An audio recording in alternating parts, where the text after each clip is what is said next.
एक बार जोरदार तालियों के साथ शिवपाल यादव जी का स्वागत कीजिए। शिवपाल जी, आपके भतीजे से आपको इतना लगाव, एक वक्त पर आपके परिवार की मिसालें दी जाती थी कि किस तरीके से परस्पर प्यार बना रहता है, सद्भाव बना रहता है, लेकिन अब दिलों की दूरियां लगता है बहुत ज़्यादा हो गई हैं। तो क्या बतौर चाचा आपका आशीर्वाद अखिलेश यादव को मिलेगा या फिर बतौर पार्टी भी उन्हें साथ मिलेगा? दोनों होंगे, इनमें से एक होगा? क्या होने वाला है चुनाव? देखिए, जो आपने चाचा शब्द कहा है, तो चाचा शब्द में आत्मीय है। तो देखिए, कौन नहीं चाहेगा आशीर्वाद देना, कौन नहीं चाहेगा। लेकिन मैंने कई बार समय मांगा, लेकिन अभी तक समय नहीं मिला है। लेकिन हम चाहते हैं कि हम सब लोग, जितने भी समान विचारधारा के लोग हैं, सेकुलर लोग हैं, एक मंच पे आए और एक मंच पे आकर के ये जो 2022 का चुनाव आ रहा है उसमें विजय प्राप्त करें। शिवपाल जी, विजय कैसे प्राप्त होगी? क्योंकि बीजेपी एक बहुत बड़ी पार्टी है, ऐसे में उसे चुनौती देना, उसे हराना, अगर आपकी ही पार्टी में बिखराव दिखाई देगा, एक समन्वय का अभाव दिखाई देगा, अगर यही पता नहीं चलेगा लोगों को कि वोट आपकी पार्टी को डालना है या सपा को डालना है, या फिर दोनों का अंदरूनी विलय हो चुका है, किस तरीके से आप देखते हैं आगामी चुनाव को? क्योंकि ये भी कहा गया कि इस बार के जो पंचायत चुनाव हुए थे उसमें पीछे से आपने अपना सपोर्ट दिया समाजवादी पार्टी को, यही वजह थी कि उनकी अच्छी खासी सीटें भी आईं। देखिए, वैसे तो भारतीय जनता पार्टी की जितनी भी नीतियां थीं, अभी तक सभी नीतियों में भारतीय जनता पार्टी असफल रही है। पहले तो इन्होंने नोटबंदी लागू की। नोटबंदी की वजह से पूरे देश की अर्थव्यवस्था चौपट हुई है। उसके बाद जीएसटी लाए। जब जीएसटी लाए तो इन्होंने कहा था कि एक ही कर लगेगा, लेकिन एक कर की वजह से जितना भ्रष्टाचार फैला है उत्तर प्रदेश में, हर आदमी भ्रष्टाचार की चपेट में आ गया है। उसके बाद कोरोना जैसी बीमारी आई, वैश्विक बीमारी, इसमें भी असफल रहे और यहाँ तक वैक्सीन तक नहीं दे पाए, ऑक्सीजन तक नहीं दे पाए, और जाने कितने लोग इस दुनिया से चले गए। तो जब पूरी तरह से भारतीय जनता पार्टी की नीतियाँ असफल रही हैं, तो फिर हमने इसलिए सोचा है कि जितने भी समान विचारधारा की पार्टियां हैं, सेकुलर पार्टियां हैं, एक हो जाएं, और जैसे ये एक होंगे वैसे ही भारतीय जनता पार्टी को, क्योंकि इससे पहले वाला सेशन भी हमने देखा, निषाद पार्टी से जुड़े हुए लोग, राजभर जी क्या कह रहे थे वो भी आपने सुना। देखिए, आपने सुना भी होगा, मेरी पहली तो प्राथमिकता है समाजवादी पार्टी, पहली प्राथमिकता है समाजवादी पार्टी। तो और सर, आपने फिर अलग पार्टी का गठन क्यों किया? अब आप 150 सीटों पर चुनाव लड़ने की भी बात कह रहे हैं। ये 2018 के आपके पार्टी के गठन के बाद का पहला चुनाव होगा। किस तरह की चुनौतियां हैं आपकी पार्टी के सामने जिसकी वजह से समाजवादी पार्टी अभी भी फोर फ्रंट में है आपके लिए? देखिए, ये जो कुछ हुआ है हमारे परिवार में, या अगर नेताजी की बात क्या हुआ है सर, यही तो सब जानना चाहते हैं। नेताजी की बात अगर मानी गई होती, और वो जैसा कि आपने अभी कहा, पंचायत के चुनाव में, जो अभी पंचायत का चुनाव हुआ है, आपको देखने को मिला होगा, लोग पर्चा नहीं भर पाए, छीने गए हाथ से, यहाँ तक कि महिलाओं का पल्लू भी खींचा गया है, पल्लू भी फिर लोकतंत्र बचा कहाँ? फिर तो सीधा सीधा लोकतंत्र का गला घोंटा गया है इस चुनाव में।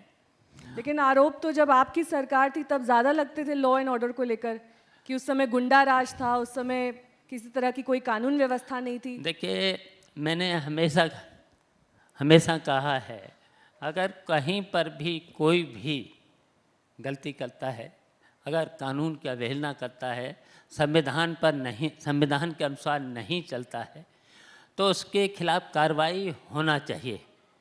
लेकिन जात के, धर्म के नाम पर, भाषा के नाम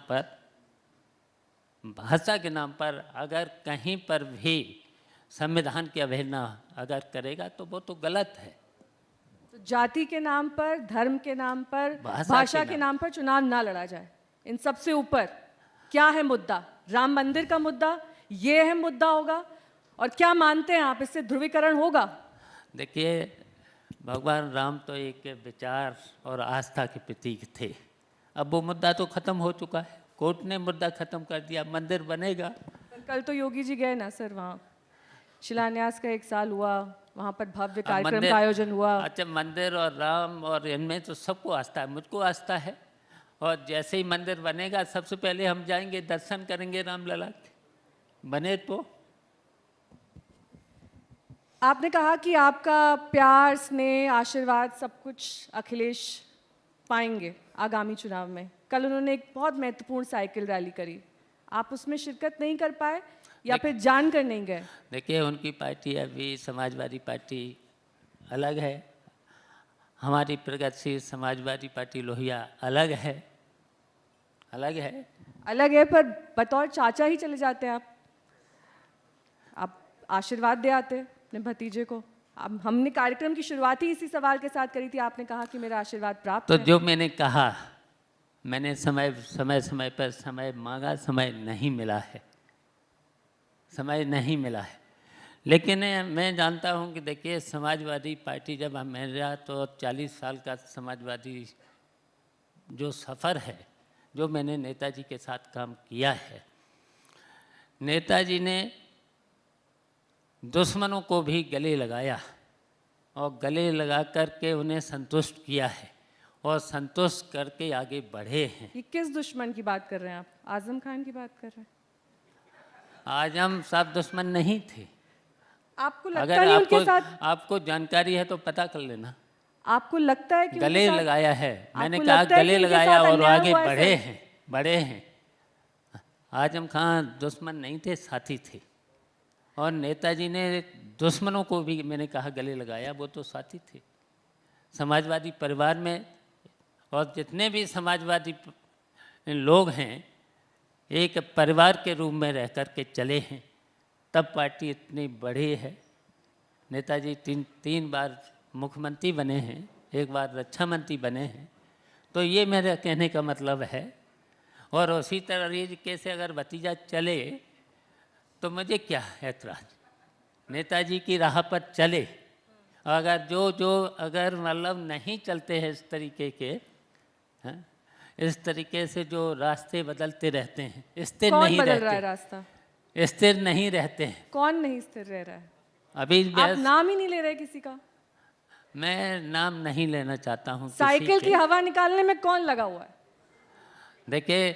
देखिए, हम लोगों ने तो साइकिल को इतना बढ़ाया है, नेताजी के साथ साइकिल को बढ़ाया है। हम लोगों ने 25 साल काम किया है, बढ़ाया है। हवा निकालने वाले तो आप लोगों को पता होगा, मुझको पता तो नहीं है, लेकिन मैं जानना चाहूँगा आपके माध्यम से। आप लोगों को ज़्यादा जानकारी होती है, कार्यकर्ताओं को ज़्यादा जानकारी होती है, लेकिन हमने हवा निकालने का काम नहीं किया है। जो रास्ते से भटकता है, समाजवादी विचारधारा से जो लोग भटके हैं, और अभी मैंने चुनाव में देखा है, अभी जो जिला पंचायत के चुनाव हुए हैं, मैंने तो ऐसा कभी समाजवादी पार्टी में जब काम किया था, ऐसा तो कभी नहीं हुआ था। समाजवादी पार्टी के लोग लुटे पिटे और ठगे, ये मैंने कभी समाजवादी पार्टी में नहीं देखा था। जो समाजवादी में हुआ है तो कष्ट तो होता ही है। इतने जब 40 साल का हमारा समाजवादी सफ़र रहा है, मैंने बड़े बड़े उतार चढ़ाव भी देखे, मैंने सरकारें बनाई हैं, गिराई हैं, तो मैंने बहुत कुछ समाजवादी में काम किया है। और जब देखा मैंने कि समाजवादी पार्टी के इस जिला पंचायत के चुनाव में लूटे पिटे और ठगे, तो कष्ट तो होता ही है। बहुत पीड़ा है आपको, लेकिन ये पीड़ा वैचारिक है, राजनीतिक है या फिर पारिवारिक है? देखिए, मैंने तो नेताजी से सीखा। नेताजी ने हमेशा परिवार को लेके चले, फिर गांव को लेके चले, फिर पूरी समाजवादी पार्टी को लेकर के चले। हम तो उसी राह पर चल रहे। और जब तक देखिए, जब तक कोई भी पार्टी हो, जब तक पार्टी में त्याग और संघर्ष करने वाले लोग नहीं होंगे, पार्टी आगे नहीं बढ़ेगी। और जो जो छोटे छोटे नेता हैं, छोटे छोटे दल हैं, इधर उधर भटक जाते हैं, स्थिर नहीं रहते हैं, उनका फिर राजनीति में कोई स्थान नहीं रहता है। यही बात स्वतंत्र देव सिंह जी भी कह रहे थे। कुछ देर पहले वो मंच पर थे इसी कार्यक्रम में। उन्होंने कहा कि समाजवादी पार्टी संघर्ष नहीं करती, उन्हें पसीना बहाना नहीं आता, वो इसी कमरों से काम करती, इसी वजह से नहीं जीतती है। लेकिन देखिए, मैंने तो 4 साल जब 19 के बाद, चुनाव के बाद, और हमारी पार्टी को बहुत कम समय हुआ है। हमने एक 75 जिलों में एक बड़ा संगठन बना लिया है। और हमने घूम घूम करके देख भी लिया है। तो पहले तो ज़मीनी स्तर लोगों को जा कर के बनाना चाहिए, फिर उसके बाद आगे बढ़ना चाहिए। ये भी कहा जा रहा है आगामी विधानसभा चुनाव में आप गुन्नौर से चुनाव लड़ने वाले हैं। इस तरह की भी अटकलें तेज हैं। ये वही सीट है, अगर मैं गलत हूँ तो आप मुझे सही करिएगा, 2004 में यहाँ पर मुलायम सिंह जी ने चुनाव लड़ा था और रिकॉर्ड मतों से जीत हासिल की थी। देखिए, कार्यकर्ताओं ने वहाँ पर मांग की है। वैसे तो मैं तो लगातार तो आप लड़ेंगे वहाँ से या नहीं लड़ेंगे? जसवंत नगर इटावा में से विधायक हैं, लगातार 5 बार लगातार वहाँ से विधायक रहे हैं और अभी भी हैं। लेकिन जब हम, खबरें तो ये हैं कि आपके बेटे वहाँ से लड़ने वाले हैं। आप देखिए, वो तो जनता, वो पार्टी तय करेगी कौन कहाँ किससे लड़ेगा, पार्टी तय करेगी। नहीं, हो सकता है कि इसकी वजह बीजेपी के वो आरोप हों जिसमें वो कहते हैं कि देखिए परिवारवाद तो यहाँ पर भी है, यहाँ पर भी अपने बेटों को आगे बढ़ाने की परंपरा है, यहाँ पर भी भाई भतीजावाद है। इस आरोप के डर से तो नहीं कहीं आप नहीं लड़ाने की सोच रहे हो? देखिए, हमारे परिवार में हमेशा चुनाव लड़ते रहे हैं, काम करके। हमारा बेटा भी देखिए 2 बार तो पीसीएफ का चेयरमैन हो चुका है। लगातार घूम रहा है जनता के बीच में घूम रहा है। अगर पार्टी तय करेगी, अगर पार्टी ने निर्णय लिया तो लड़ेगा, पार्टी अगर निर्णय नहीं लेती है चुनाव लड़ने का तो नहीं लड़ेगा। तो आप नहीं तय करेंगे? हम तय नहीं करेंगे, पार्टी तय करेगी। चलिए एक बार फिर से आजम खान के मुद्दे पर आते हैं। आजम खान के साथ जो कुछ हुआ, आप मानते हैं वो अन्याय है? देखिए, एक आजम इस समय जो देखिए भारतीय जनता पार्टी के शासन में जो हो रहा है, आजम जैसे लोगों पर जो ये परंपरा गलत है। राजनीतिक व्यक्ति पर अगर सैकड़ों झूठे मुकदमे लगा देना, ये परंपरा बहुत गलत है। और यहाँ तक कि इस सरकार में जनप्रतिनिधियों के पूरे अधिकार छीन लिए गए। एक नहीं, देखिए आजम भाई बंद हैं जेल में। अजीम भाई जो पूर्व विधायक रहे, राजनीतिक मुकदमे में उनकी सज़ा करा दी गई। उसके बाद विजय मिश्रा विधायक हैं भदोई से, ज्ञानपुर विधानसभा से, तो उनको जेल भेज दिया गया। और यहाँ तक कि देखिए जनप्रतिनिधियों को, विधायकों को मिलाई और उनके परिवार को मिलाई करने का सुविधा होती थी। मैंने कई बार प्रशासनिक अधिकारियों से, शासन के अधिकारियों से आग्रह किया कि भाई मिलाई तो करने दो। उन सब पर कितना, जो जेल में है, कितना शोषण हो रहा है। वहाँ के जेल के अधिकारी कितना शोषण कर रहे हैं। आप मानते हैं बहुत गलत हुआ उनके साथ? बहुत गलत हो रहा है। बीमारी में भी उनको अंदर रखा। जनप्रतिनिधियों को बंद कर देना, झूठे मुकदमे में बंद कर देना, और जेल में पता होना चाहिए, अगर पता लगाना चाहिए कि आज भी 70% लोग झूठे मुकदमों में बंद हैं, और उनकी जब मिलाई नहीं हो रही है तो जेल के अधिकारी कर्मचारी उन पर कितना शोषण कर रहे हैं, पता लगाना चाहिए। हमने तो कई बार मुख्यमंत्री जी से भी आग्रह किया, प्रमुख सचिव गृह जी से भी आग्रह किया, प्रशासनिक अधिकारियों से भी आग्रह किया, लेकिन कोई सुनवाई नहीं। जनप्रतिनिधियों के पूरे अधिकार ले लिए गए हैं।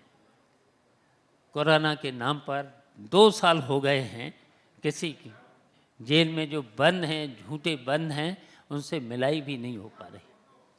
और आप देख ही रहे हो, कहीं पर भी नामांकन नहीं लोग कर पाए इस चुनाव में, जिला पंचायत के चुनाव में, प्रमुखी के चुनाव में नामांकन नहीं कर पाए, कोऑपरेटिव के चुनाव में नामांकन नहीं कर पाए। पूरी सूची चली आई कि केवल इनका नामांकन होगा। वहीं पर सीओ, एसडीएम सब जिले के अधिकारी लगा दिए गए।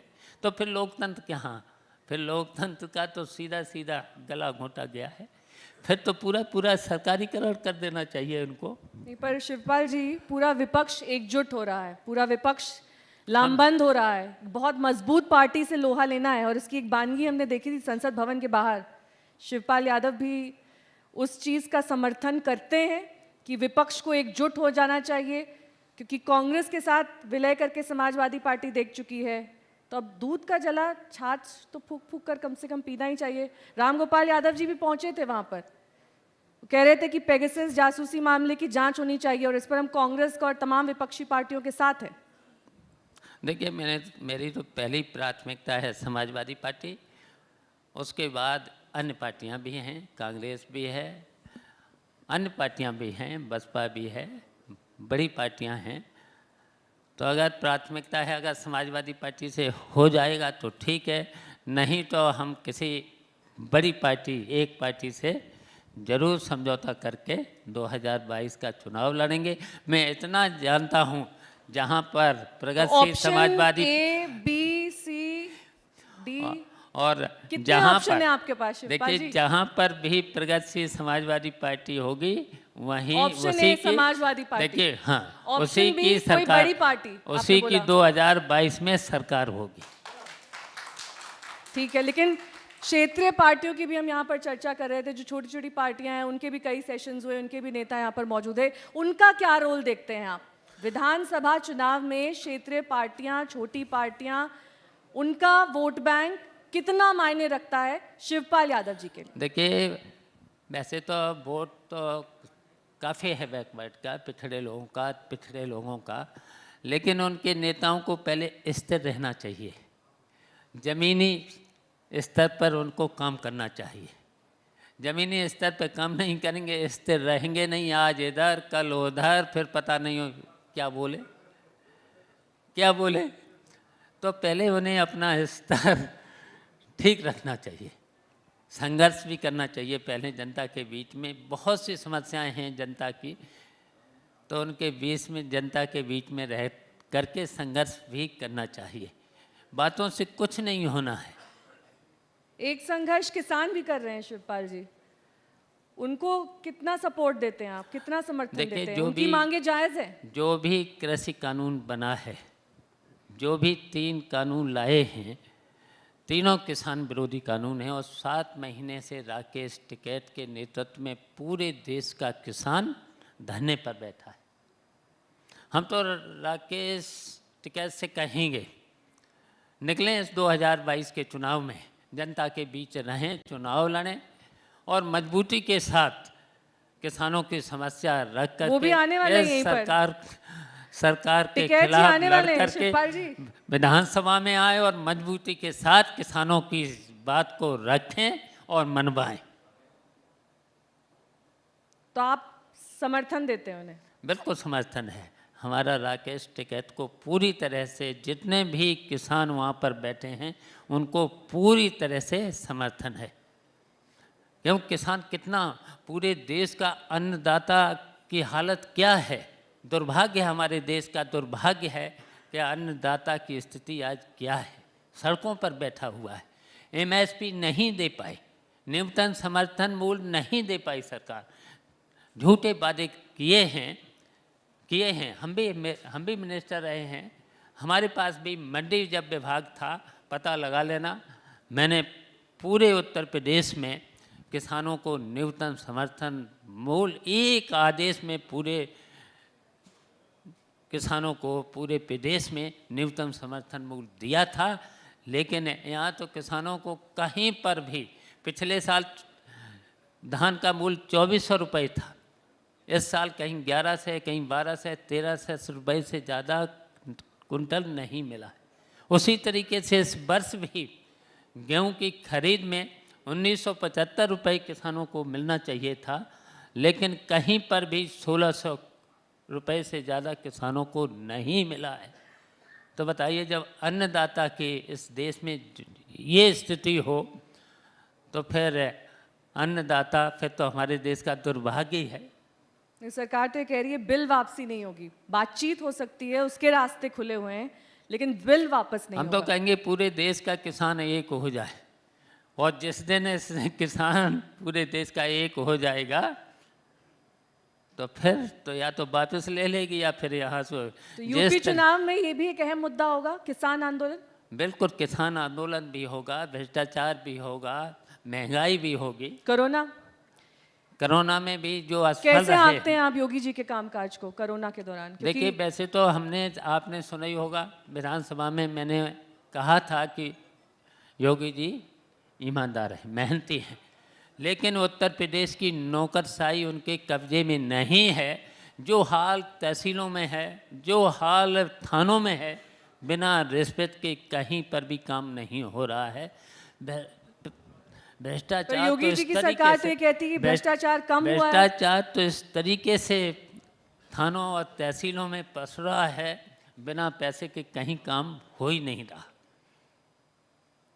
शिवपाल जी, क्योंकि हम चर्चा के आखिरी पड़ाव में हैं और बहुत सारे ऐसे मुद्दे हैं इस चुनाव में जो कि सबसे प्रमुख तौर पर पार्टियों को जीत या फिर हार का मुंह दिखाएंगे। राम मंदिर कितना बड़ा मुद्दा बनने वाला है? देखिए, राम मुद्दा तो ये जो मंदिर बन गया है तो हल हो ही चुका है, लेकिन हिंदू और मुसलमान के नाम पर अब राजनीति नहीं चलेगी। अब राजनीति चलेगी, लोगों को रोजगार मिलना चाहिए, महंगाई पर रोक लगना चाहिए, भ्रष्टाचार खत्म होना चाहिए। पहले तो पेट की भूख, जो करोड़ों रुपए का चंदा इकट्ठा हो गया है वो तो राम मंदिर के। हम तो कहेंगे मंदिर बनाइए, जल्दी बनाइए। आपको लगता है कि 2023 का जो लक्ष्य रखा है मंदिर निर्माण का, उस लक्ष्य तक कंप्लीट हो जाएगा मंदिर? नहीं, बनाइए, जल्दी बनाइए, जल्दी से जल्दी बनाइए, रामलला के दर्शन हम भी करें। हम तो जाते हैं हर मंगल को, वैसे भी मंदिर जाते हैं। हम तो चाहेंगे कि अयोध्या भी हम जल्दी जाएं रामलला के दर्शन करने। गुन्नौर और जसवंत नगर दोनों में स्थिति स्पष्ट नहीं करी आपने, कहां से आप चुनाव लड़ेंगे, कहां से आपका देखिए, बेटा अभी चुनाव हम लड़ेगा? जसवंत नगर से विधायक हैं, और अगर हमारी पार्टी कहेगी तो हम जसवंत नगर से लड़ेंगे, जहां से हमारी पार्टी कहेगी वहां से हम चुनाव लड़ेंगे। आप अपने बेटे के लिए एक सेफ सीट का चुनाव करेंगे या अपने लिए? अब देखिए, ये तो पार्टी तय करेगी। सर, पार्टी के मुखिया आप हैं। देखिए, सेंट्रल पार्लियामेंट बोर्ड भी होता है, सेंट्रल पार्लियामेंट बोर्ड भी होता है, तो सेंट्रल पार्लियामेंट बोर्ड जब तय करता है उसी को टिकट दिया जाता है। जो पंचायत चुनाव हुए शिवपाल जी, उससे भी कुछ चीजें, कुछ लेसन लिए होंगे आपकी पार्टी ने। देखिए, उससे भी बहुत सारे संकेत गए, उससे भी ये कहा गया कि बैक एंड सपोर्ट आपका अपने भाई को ही था, भतीजे को ही था, तभी इतनी सीटें आई। देखिए, इसको समाजवादी पार्टी को इससे सबक सीख लेना चाहिए। जब हम अपने जनपद इटावा में प्रगतिशील समाजवादी पार्टी और जो हमारा अखिलेश के साथ हमारा जो भतीजा था, जब मैंने उसे समर्थन दे दिया, हम मिलकर के चुनाव लड़े और उसमें एक गुट था समाजवादी पार्टी का विद्रोही गुट, जो जिसमें एक अध्यक्ष था, अध्यक्ष के साथ उसके साथी थे जिला अध्यक्ष। उसने भी 14 प्रत्याशी लड़ा दिए। उसके बावजूद हम दोनों मिलकर के 22 प्रत्याशी, 24 में 22 प्रत्याशी जीते। एक बीजेपी जीती, एक चंद्रशेखर की पार्टी का प्रत्याशी जीता। वो और भी आए थे आज यहाँ। हाँ, वो चंद्रशेखर रावण, तो एक उनका प्रत्याशी जीता और सब दोनों मिलकर के हम जीते।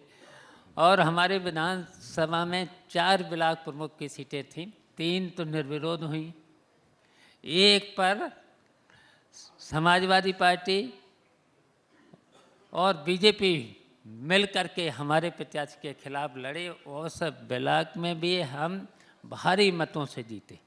तो उनको समाजवादी पार्टी के लोगों को सबक लेना चाहिए। अगर हम 10 लोग इकट्ठे हो जाते हैं तो ऐसे शायद 25-30 सीटों पर हम लोग मिल करके निर्विरोध हो सकते थे।